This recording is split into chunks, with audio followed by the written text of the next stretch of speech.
Kalian tentunya nyaman dengan keadaan sekarang. Kalian punya mobil, punya motor, punya rumah yang dingin. Kalian juga punya keluarga yang bisa makan dengan kecukupan. Dan tidak perlu berpikir bagaimana besok kalian akan menjalani hidup. Syukurilah, karena memang Tuhan sedang menitipkan harta itu untukmu. Tapi sadarkah kalian, di luar sana ada saudara kita yang juga punya hak menikmati harta kita,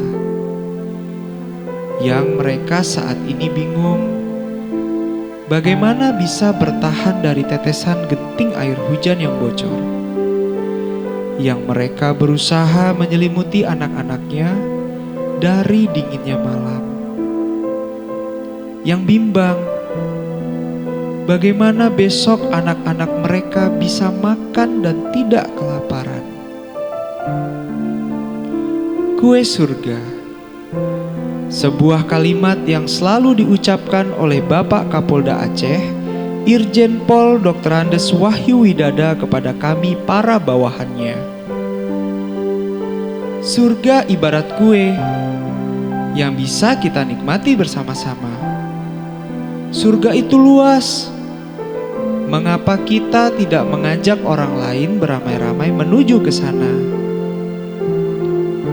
Dengan kue surga, kita bersama-sama menikmatinya dengan mengambil bagian kita masing-masing dan bersama-sama memakannya. Namun, jangan sampai dikotori. Maksud Pak Wahyu adalah, mari kita ambil peran kita masing-masing dan lakukan apa yang bisa kalian lakukan. Ajak orang beramai-ramai, bergotong royong untuk membantu saudara kita yang kesulitan. Tapi juga jangan sampai atas dasar kepentingan sesuatu, apalagi pujian.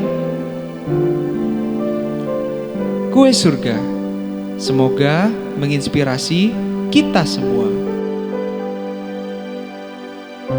Terima kasih Bapak Kapolda Aceh dan semua pihak yang turun tangan untuk memperhatikan warga kami dan mengeluarkan mereka dari garis kemiskinan.